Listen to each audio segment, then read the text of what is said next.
처음 있는 일 같아요. 말씀 보겠습니다. 빌립보서 2장 12절 말씀입니다. 빌립보서 2장 12절 말씀입니다.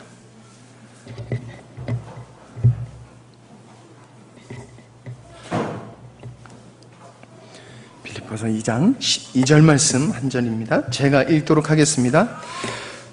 그러므로 나의 사랑하는 자들아, 너희가 나 있을 때뿐 아니라 더욱 지금 나 없을 때에도 항상 복종하여 두렵고 떨림으로 너희 구원을 이루라.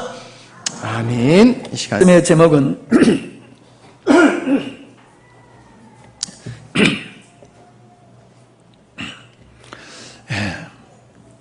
자, 한번 같이 하실까요? 구원을 이루라. 예, 구원을 이루라. 이런 말씀을 나누려고 합니다. 히브리서 9장 27절에 보면은 사람들은 반드시 한 번 죽는다. 그건 정해진 것이고 죽은 후에는 반드시 심판이 있다. 이렇게 말씀을 하셨어요. 그리고 로마서 6장 23절에 보면은 그 사람이 왜 죽느냐, 그 원인을 말씀하고 계시는데 그건 죄 때문이다.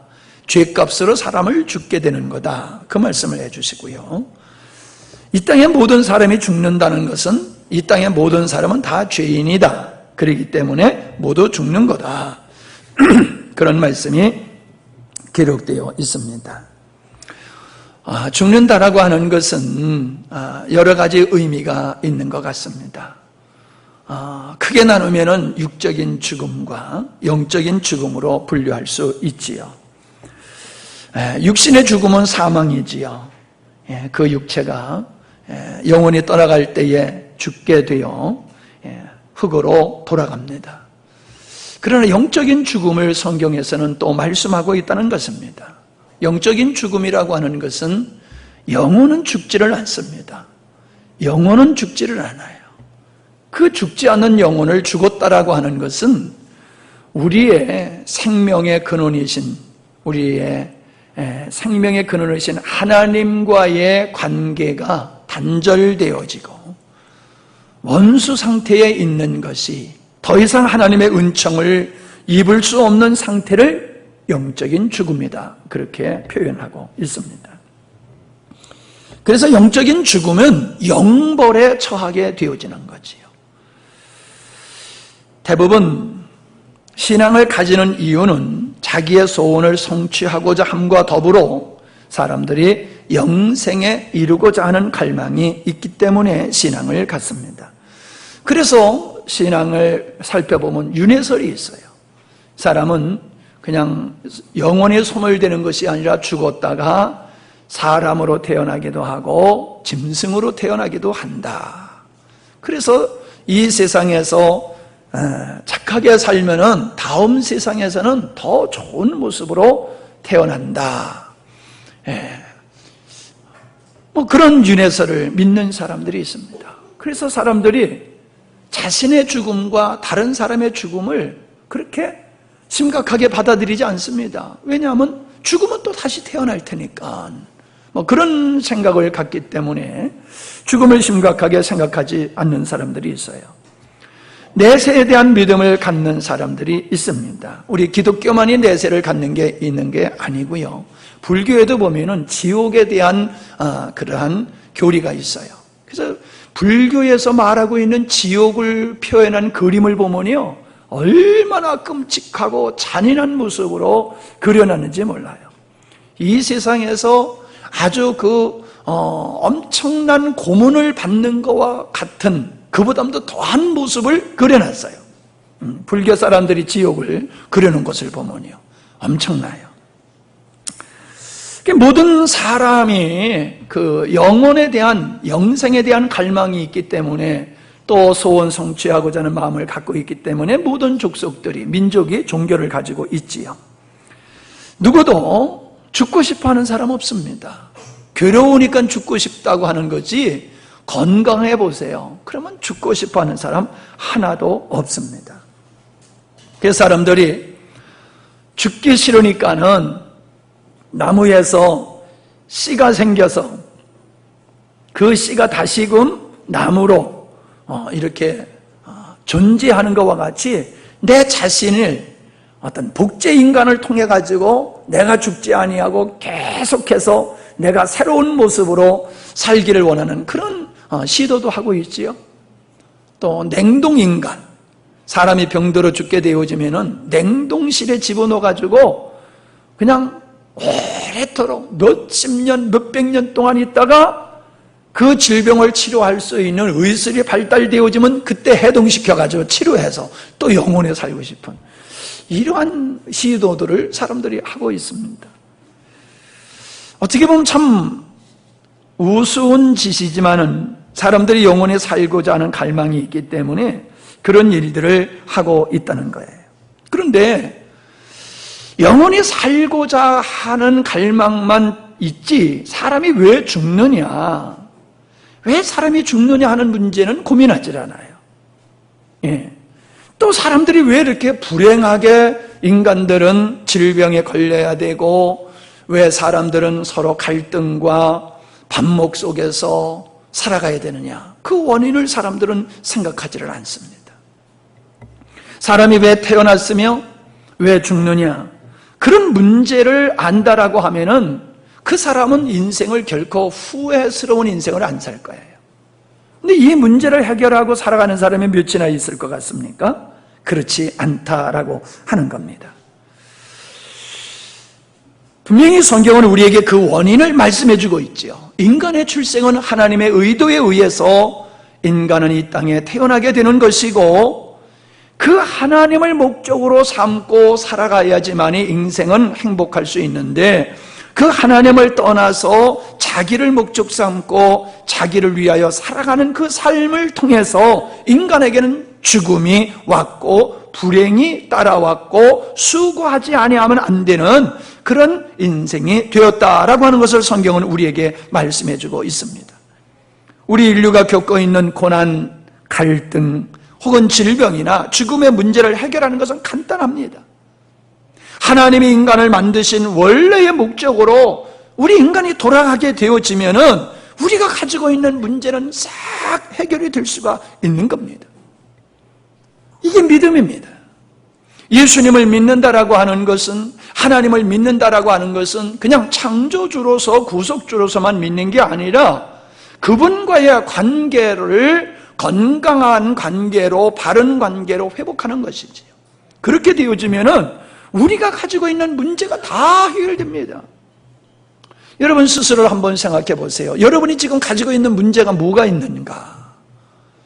그 문제를 해결하는데 하나님과의 관계가 바르면 해결된다. 참 받아들이기가 어려울지 모르겠습니다. 대학을 가야 되는데 하나님과의 관계만 바르면 된다? 경제적인 어려움이 있는데 하나님과의 관계만 바르면 된다? 지금 사람과의 갈등으로 말미암아 심각한 고난을 겪고 있는데 하나님과의 관계만 바르면 된다. 이해가 얼른 여러분 안 되실지 몰라요. 그러나 저는 단호하게 말씀드립니다. 맞다고요. 참으로 하나님과의 관계만 바르게 된다라고 하면은 우리가 가지고 있는 문제는 다 해결된다는 겁니다. 왜 제가 이렇게 단호하게 말씀을 드리냐 하면은 우리가 가지고 있는 모든 문제의 근원은 죄라고 하는 겁니다. 죄 때문에 그런 거예요. 이 땅에 나쁜 바이러스를 싹 없애버리면 질병이 있을 수가 없지요. 나쁜 바이러스에 의해서 각종 질병이 발생하는 겁니다. 그 바이러스만 싹 없애버리면 질병이 없어요. 우리의 삶을 불행하게 만들고 고난과 역경과 두려움, 염려에 빠뜨리는 원인은 죄의 문제라고 하는 겁니다. 어떤 사람들은 죄를 죄로 인식하지 않고 죄의 문제를 해결하지 않고 살다가 가는 사람이 있는가 하면은 죄의 문제를 해결하고 그 죄의 문제를 해결함으로 말미암아 우리에게 주어진 짧은 인생을 정말로 재미있고 행복하고 보람있는 그런 축복된 삶을 사는 사람도 있다는 겁니다. 죄의 문제를 해결하지 아니하고는 이 땅의 삶도 행복하지 못할 뿐만 아니라 영벌에 처하게 되는 거예요. 영벌, 지옥이지요. 그러나 죄의 문제를 해결하게 되면요, 우리가 이 세상에서 갈등을 가질 필요가 없어요. 그리고 영생에 이르게 되는 것이다 라고 하는 겁니다. 여러분이 여기에 아멘 하실 수 있으면은 여러분 정말로 영적인 세계에 눈이 열리신 분입니다.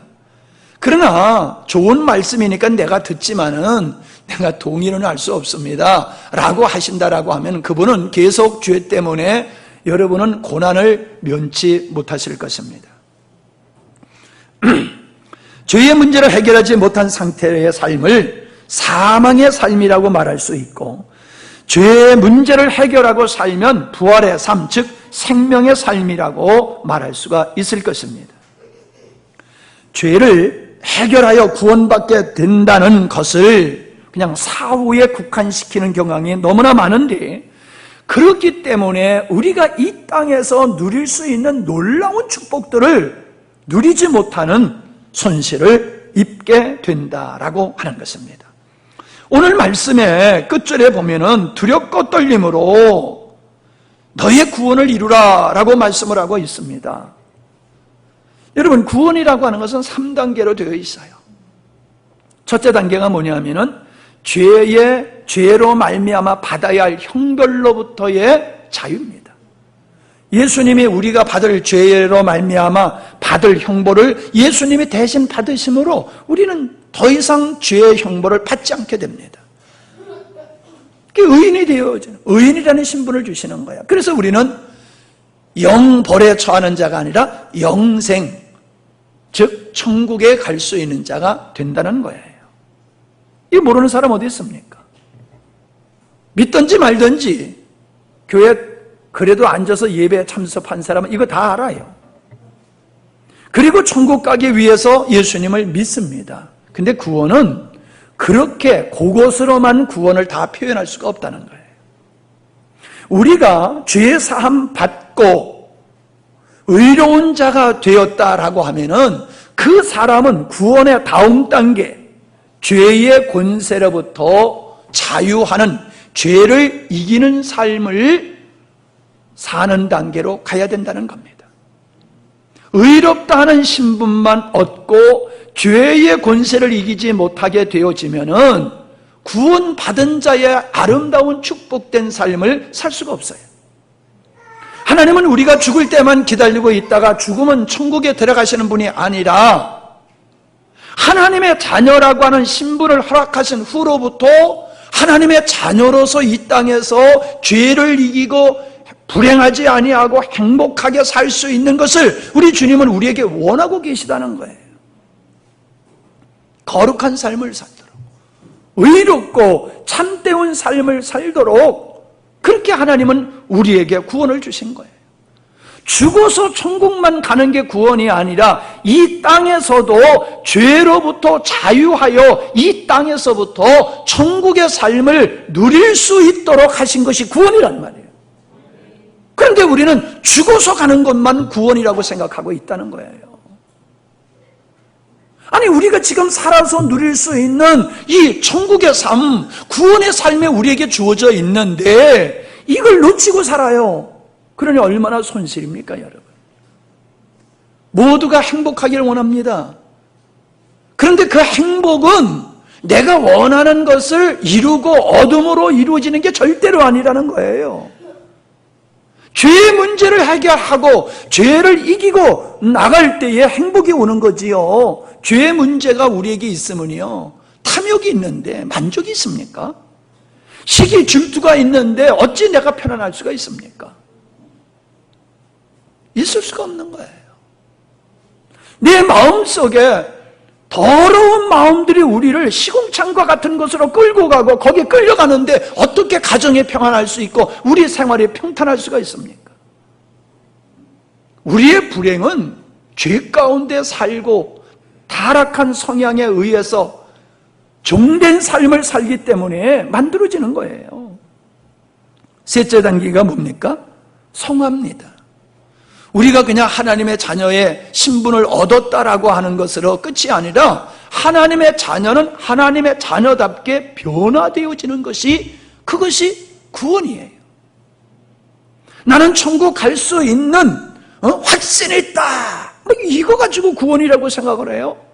예, 맞아요. 그것도 구원의 한 부분이니까. 그러나 구원을 온전히 이해하는 것은 내가 하나님의 자녀가 된 후에 하나님의 자녀답게 변화되어지는 것까지 구원이라고 얘기하는 거예요.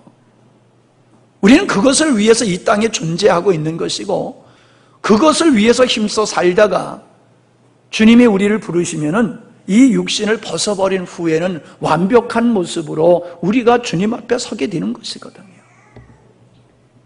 이 세 단계를 우리는 늘, 구원하면 이 세 단계를 생각하셔야 돼요. 나는 이 세상에서 거지같이 살아도 난 천국만 가면 돼 라고 하는 것은 너무나도 안타까운 잘못된 생각이지. 구원을 이루라. 구원을 이루라. 이루라는 거예요. 구원을 이루라는 거예요.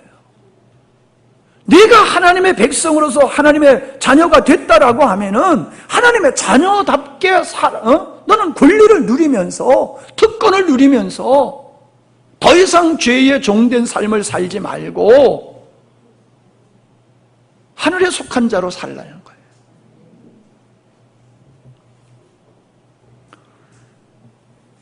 구원은 죄로 인한 형벌을 받지 않게 됨이 아니라 현재 삶에서 죄의 권세를 이기는 삶을 말하는 것이기도 하다는 것입니다. 그러니까 형벌을 받지 않게 되었으나 죄의 권세로부터 자유하지 못한다면 온전한 구원이라고 말할 수가 없는 거예요. 마치 내가 물건을 돈을 주고 샀어요.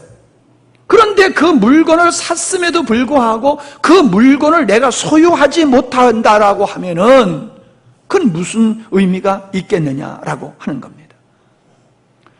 우리가 일본으로부터 독립을 한 것이 이제 70년이 지났다고 하는데, 독립을 했다고 할지라도 주권을 행사할 수 없다라고 하면 그건 독립이 아니지요. 형벌로부터의 자유는 예수님께서 십자가에서 나의 죄를 짊어지시고 저주 받으심을 믿으면 되는 것이지요. 그러나 죄의 권세로부터 자유를 누리지 못하는 이유를 우리는 똑바로 알아야 됩니다.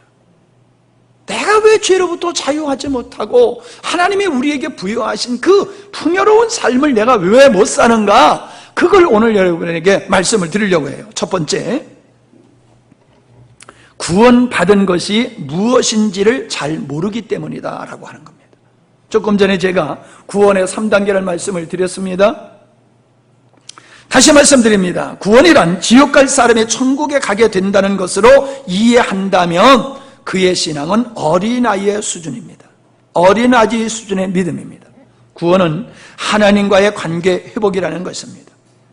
자신이 하나님과 같은 자리에서 주인된 삶을 살다가 하나님을 주인으로 모시고 주님의 종으로 사는 것을 의미하는 겁니다. 구원이에요.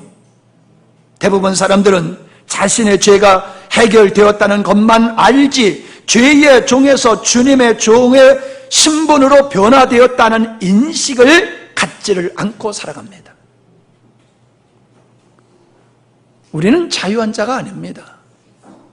예수 믿기 전에는 죄의 종으로 살고 예수 믿은 후에는 주님의 종으로 살아가는 겁니다. 로마서 6장 17절 18절에 보면은 너희가 본래 죄의 종이더니 너희에게 전하여 준 바 교훈의 본을 마음으로 순종하여 죄에서 해방되어 의에게 종이 되었느니라. 여러분이 의에 종된 삶을 살아야지 그게 구원이에요. 죄로부터 자유하여서 여러분이 하나님과 상관없는 삶을 살아간다라고 하면은요, 그건 구원이 아니에요. 구원은 주님과의 관계라고 그랬지요. 그분의 종으로, 그분의 자녀로 살아가는 것이라는 거예요. 고린도 후서 5장 15절, 저가 모든 사람을 대신하여 죽으심은 산자들로 하여금 다시는 저희 자신을 위하여 살지 않고 오직 저희를 대신하여 죽었다가 다시 사신 자를 위하여 살게 하려 함이니라. 여러분 구원받으셨어요? 무엇으로 그렇게 말씀하실 수 있어요? 무엇으로 여러분이 나는 구원받았다고 확신을 하고 계십니까? 예수님이 내 죄를 위해서 죽으셨어요. 그렇기 때문에 나는 구원받았어요. 예, 그 말씀도 맞지만은 온전한 답이 아니에요.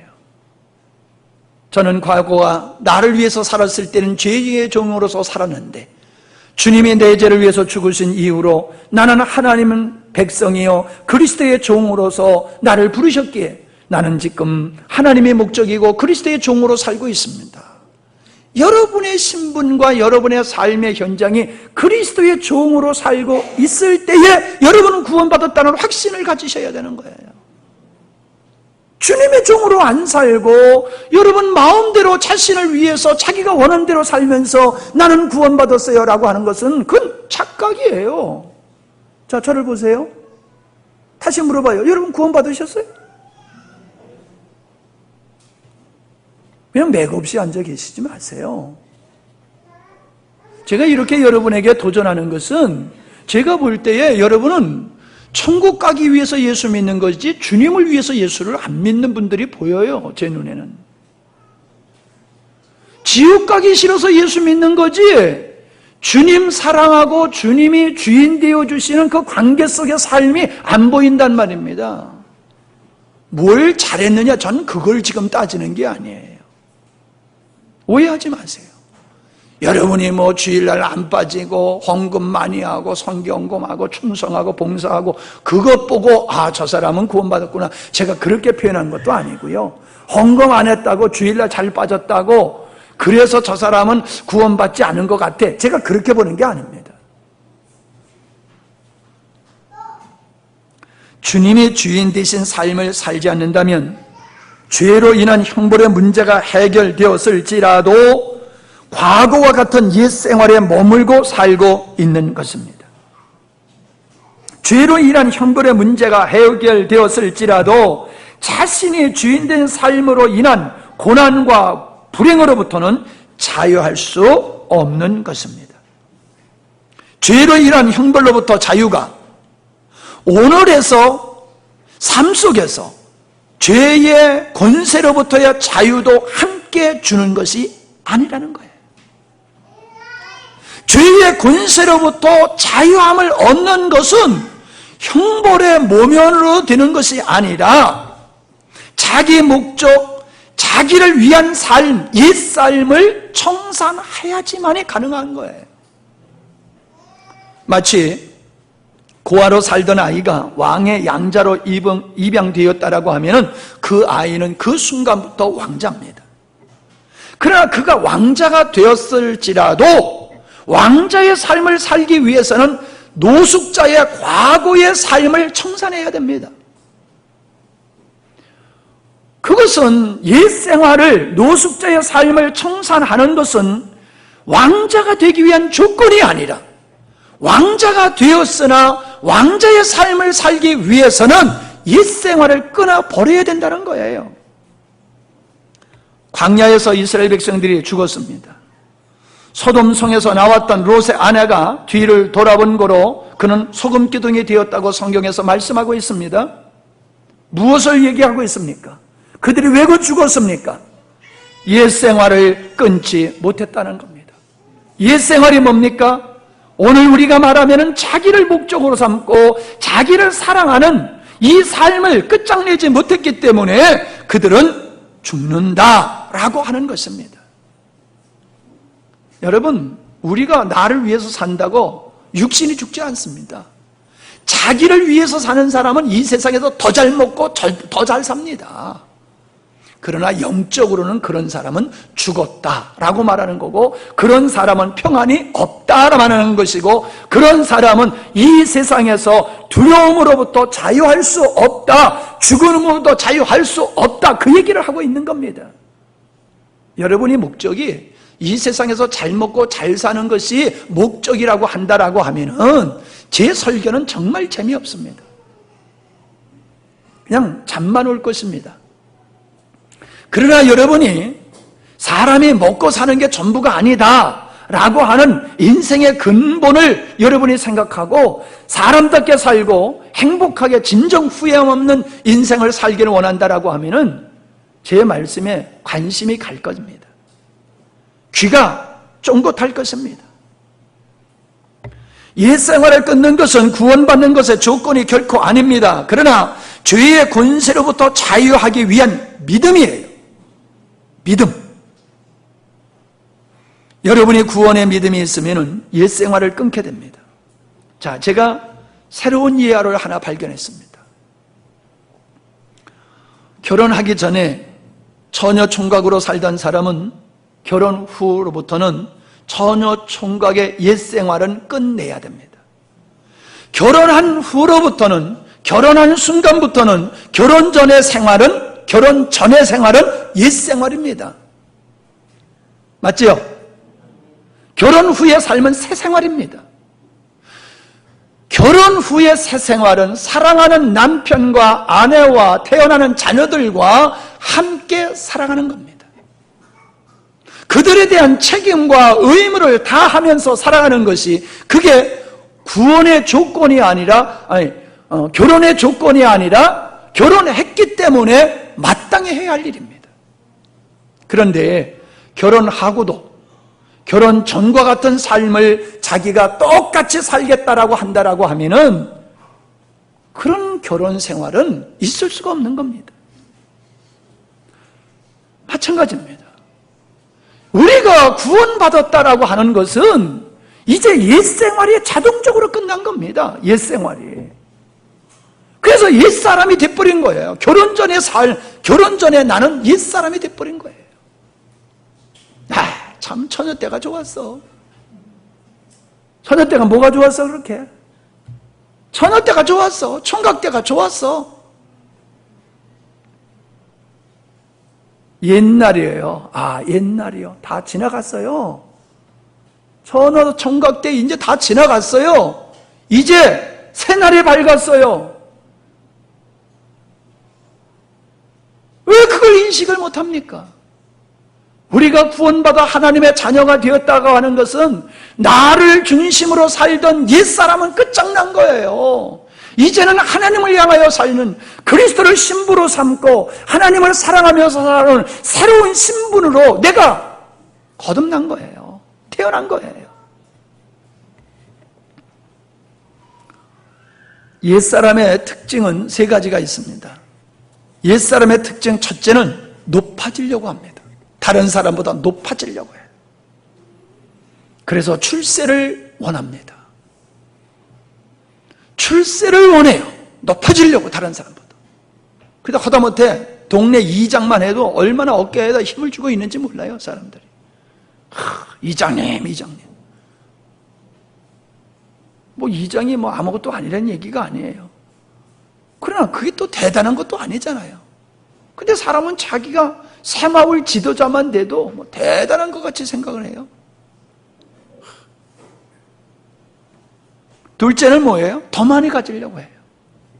그래서 재벌들이 얼마나 많은 돈을 가지고 있습니까? 그런데도요, 노동자들의 임금을 착취하잖아요. 일당을 잘 안 줘요. 시급을 깎아버리고 골목 상권까지 싹쓸이 하려고 하잖아요. 그들이 돈 없어서 그렇습니까? 얼마나 돈이 많습니까? 그런데 만족하지를 못해요. 더 가지려고 들어요. 더 가지려고. 세 번째는 누가 옳으냐입니다. 자신이 옳다고 믿는 것을 위해서 사람들은 열심히 살아갑니다. 그래서 자기가 저건 악이야라고 규정을 하면은 그 악을 없애버리려고 한다는 겁니다. 사람과 사람의 갈등이 어디서 빚어지느냐 하면은 내가 옳다고 주장하는 것 때문에 생기는 겁니다. 내가 옳다고 생각하는 거예요. 맞아요. 내가 옳을 수 있어요. 그리고 상대가 틀릴 수 있어요. 그러나 우리의 인생을 전체를 살펴보면은 항상 문제를 일으키는 사람은 누구냐 하면은 내가 옳다는 사람이에요. 그런데 보세요. 내가 옳긴 옳지만은 아닌 사람을 볼 때에 뭐 내가 저 사람보다 나은 게 뭐가 있어? 똑같지. 이렇게 생각하는 사람은요, 시비를 안 걸어요. 근데 난 너하고 달라. 너하고 수준이 달라. 차원이 달라. 그런 사람은 시비를 걸고 문제를 제기를 하고 거기서 갈등이 벌어지는 거라는 거예요.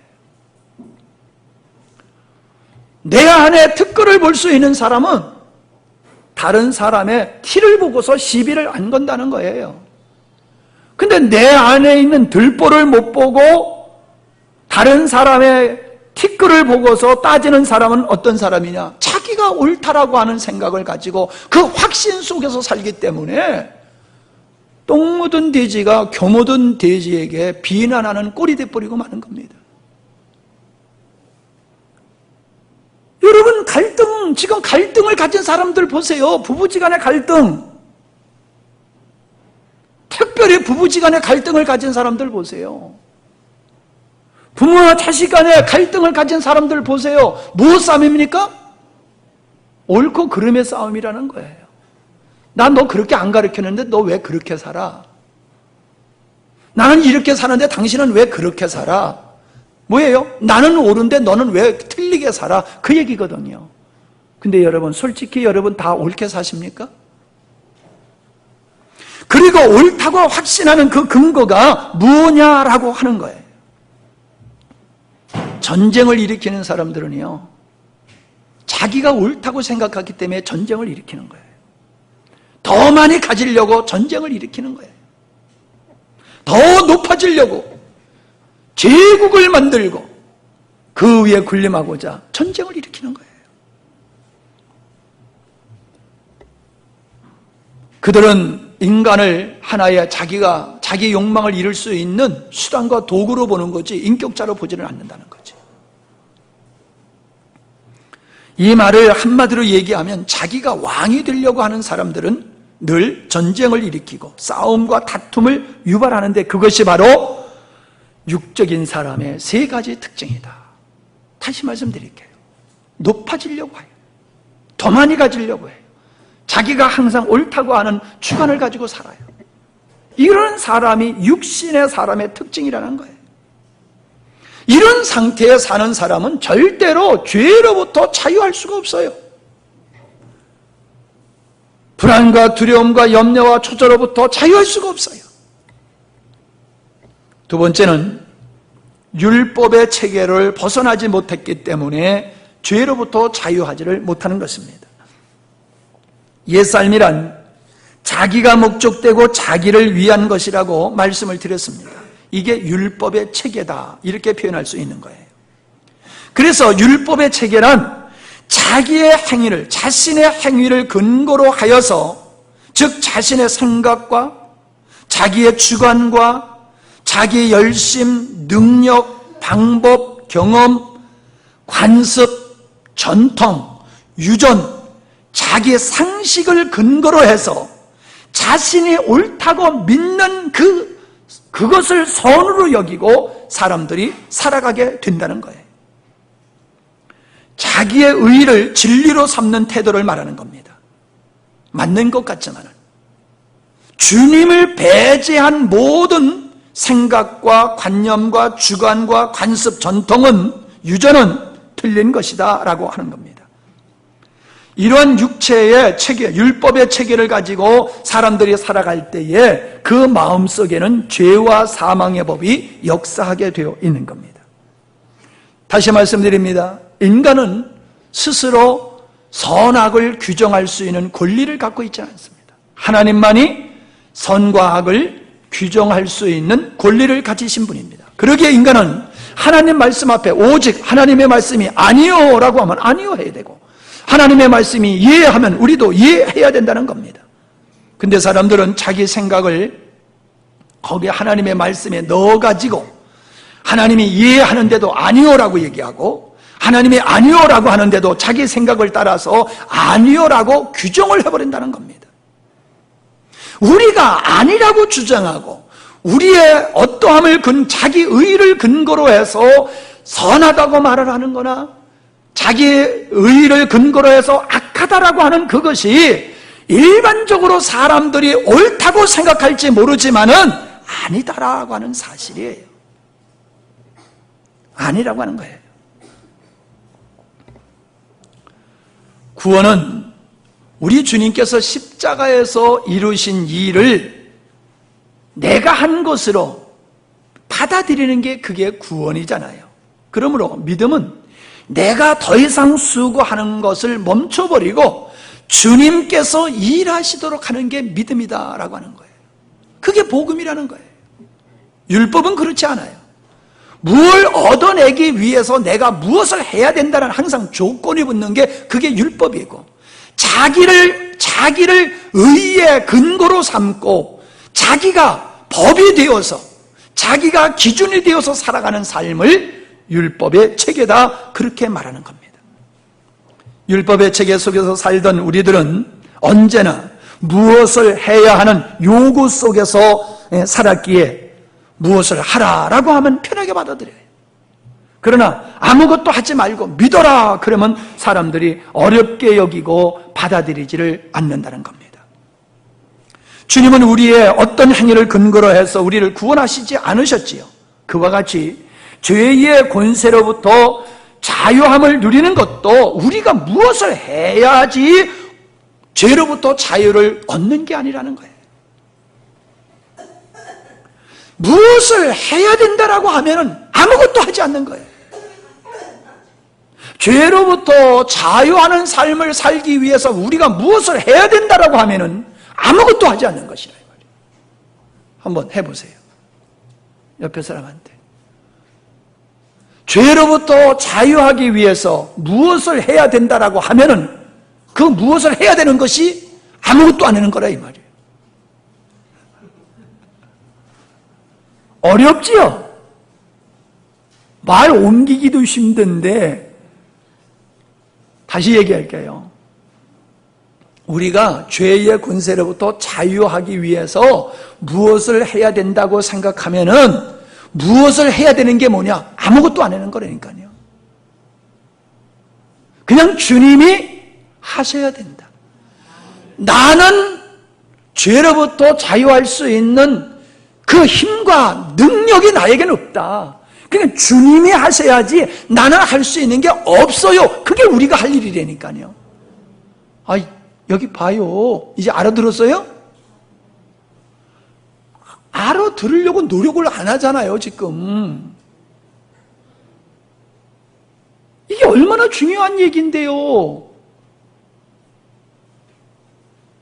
아무것도 안 하는 게 죄로부터 자유하는 삶을 사는 거라니까요.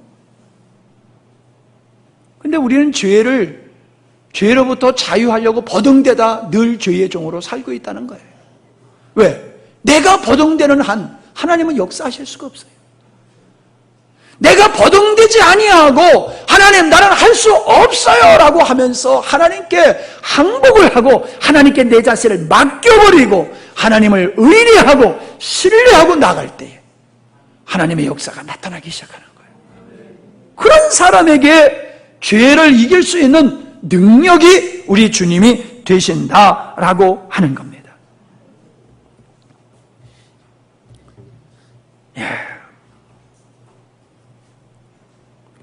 주님은 우리의 어떤 행위를 근거로 구원하지 않은 것 같이 죄의 권세로부터의 자유함을 누리는 것도 무엇을 해야 되는 것이 아니라 함을 여러분이 믿음으로 받아들이시기를 바랍니다. 자신이 죽은 죄인임을 인식할 때, 자신이 죄를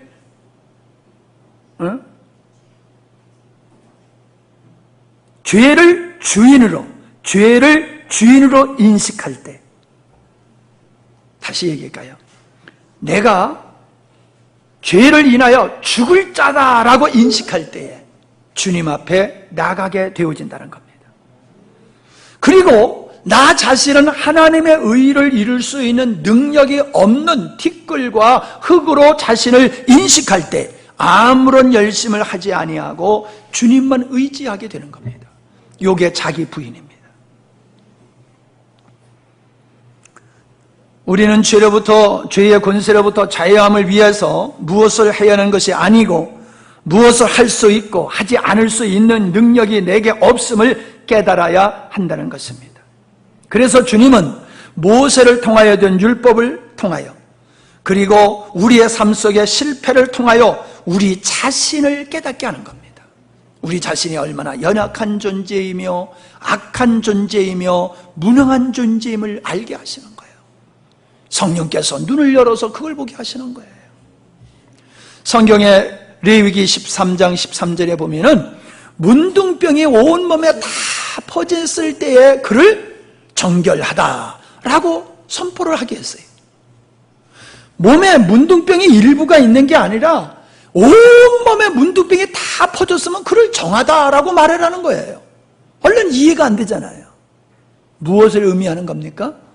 나는 이렇게 온몸에 문둥병이 퍼졌으니 나는 희망이 없어요 라고 하는 것 같이 우리들이 나는 죄인입니다, 나는 죽을 죄인입니다 라고 할 때 하나님은 그래 너는 내 은혜를 입을 수 있어, 너는 의로운 자야 라고 말한다는 거예요. 그래서 우리의 무능함과 연약함, 악함이 폭로되어 드러나게 될 때에 우리는 자신을 바로 인식하게 되는 거지요. 그렇게 바로 나를 흙이요 티끌로 인식하게 될 때에 그는 하나님 앞에서 어떠한 노력도 어떠한 열심도 포기하게 된다는 겁니다. 사람들은 이러한 자기의 연약함을 인정하기 싫어합니다. 이런 악함을 인정하기를 싫어합니다.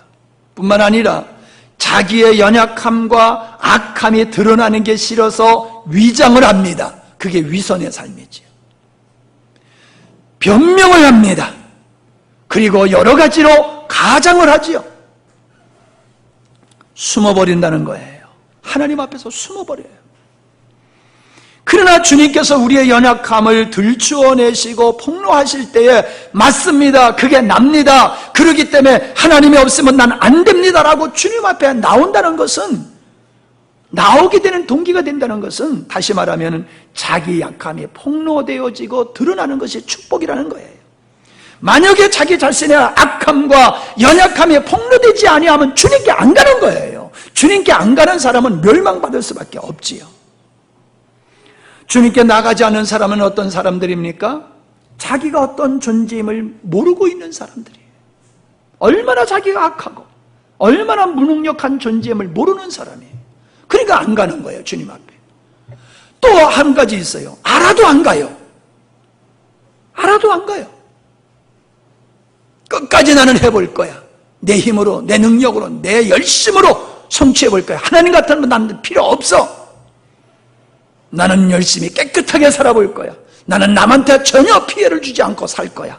난 남한테 해를 주지 않을 거야. 나는 정말 깨끗하게 살 거야. 그러면서 열심히 사는 사람들, 그게 유대인들, 바리새인들이고, 우리나라 보면 이 유교에서 도덕과 윤리 이런 걸 소중하게 여기면서 살아가는 삼강오륜 이런 걸 주장하면서 살아가는 사람들이 그렇잖아요. 전혀 남한테 피해를 안 주고 살겠다고요. 그건 아니라는 거예요. 성경에 보면은 여리고성을 점령할 때나 기드온 300명 용사가 전쟁할 때에 그들은 무기를 들고 나가게 하지 않으셨습니다. 나팔을 들고 나가게 하셨고 횃불을 들고 나가게 하셨습니다. 무슨 전쟁입니까 그게? 그러나 그걸 통하여 우리 하나님은 뭐를 깨닫게 하신 겁니까? 너희들이 자만하지 않길 원한다는 거예요. 내 은혜로 살면서 자기 힘으로 사는 줄로 착각하지 않게 하기 위해서 불가능한 상황을 만들어 놓고 하나님은 승리를 안겨주면서 봐, 이게 내가 하는 거야. 너의 인생은 내 손에 달려 있어. 그걸 깨닫게 하시는 거예요. 아멘?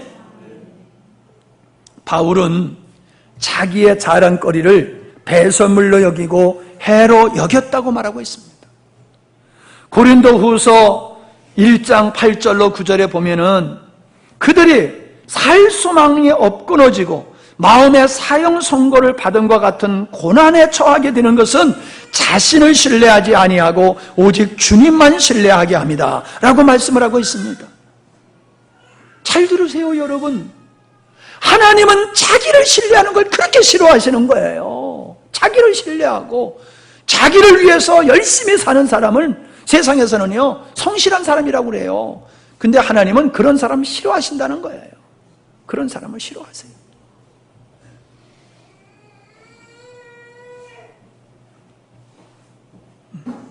정신 차리세요.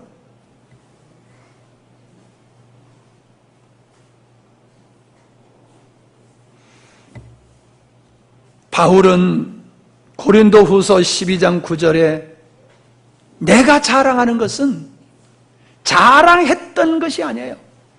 배설물로 여겼던 걸 자랑하는 것이 아니라 자기 약함을 자랑하고 있어요. 자기 약함. 왜 약함을 자랑해요? 중요한 얘기입니다. 내가 약할 때에 주님이 나와 함께 하신다는 거예요. 할렐루야. 내가 약해야지만이. 내가 강하면 주님이 역사 안 하세요. 내가 할 수 있다고 생각하고 버둥대면 주님이 역사 안 하세요. 내가 약해야 돼요. 얼만큼 약해야 돼요? 사람이 최고로 약할 때가 언제예요? 죽을 때예요. 죽을 때. 네.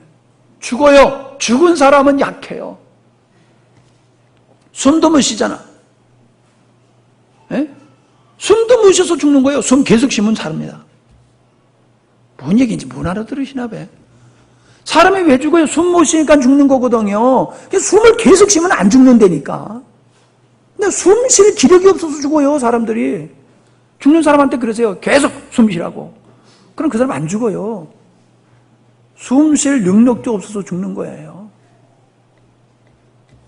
그렇게 우리가 주님 앞에서 내 자신을 그렇게 약한 자여 티끌로 인정할 때 주님은 역사하신다는 거예요.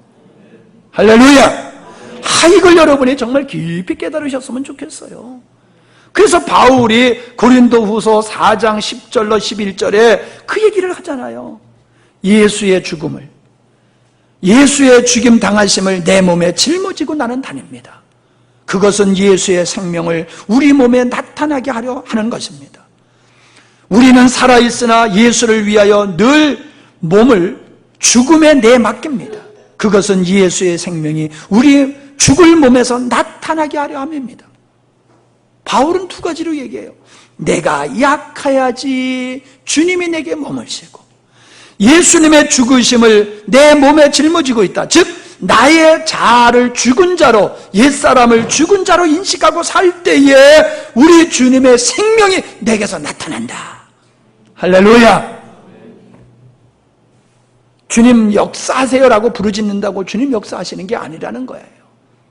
여러분이 약함에 계실 때에, 여러분이 죽음의 자리에 있을 때에 우리 주님은 함께 하시고 우리 주님은 생명의 능력을 여러분에게 베푸셔서 죄의 권세를 이기게 하시고 불행과 고난과 고통으로부터 여러분을 자유케 하신다. 할렐루야. 그래서 형벌로부터의 구원은 선물이에요. 선물. 그러나 우리가 죄의 권세로부터 자유하는 것은 선물이지만은, 그것도 선물이지만은 어떤 때 선물로 주어지느냐? 내가 약할 때에, 내가 죽어 있을 때에 죄로부터의 자유를 얻는 선물을 얻게 된다는 거예요. 할렐루야. 여러분 구원을 이루십시오. 천국 가게 됐다라고 하는 것으로 만족하지 마시고 살아생전에 여러분의 죄를 이기시고 불행과 고통과 저주로부터 자유하는 삶을 사시기를 주의 이름으로 축원합니다. 기도하십니다. 아버지 하나님, 구원을 이루라고 하는 말씀이 무엇을 의미하는지를 살펴보았습니다. 왜 많은 사람이 예수님을 믿으면서도 구원을 이루는 삶을 살지 못하고 죽어서만 천국 갈 것만 소망하며 살고 있는지를 살펴보았습니다. 하나님은 우리를 죽을 때까지 기다리시다가 천국으로 데려가시는 분이 아니라 이 땅에서부터 예수님을 믿는 순간부터 우리를 죄의 형벌로부터 자유를 주실 뿐만 아니라 죄의 권세로부터 풀어 자유케 하여 하나님의 영광을 누리며 풍성함을 삶을 살게 하신 것을 우리가 똑바로 알고 우리 자신을 신뢰하지 아니하고 주님만 의지하는 가장 약한 자리, 죽은 자리에 머물러 있게 하여 주시옵소서. 그 하나님의 영광으로 하나님의 자녀답게 사는 저희들이 되게 하시기를 간구하오며 예수님의 이름으로 기도하옵나이다. 아멘.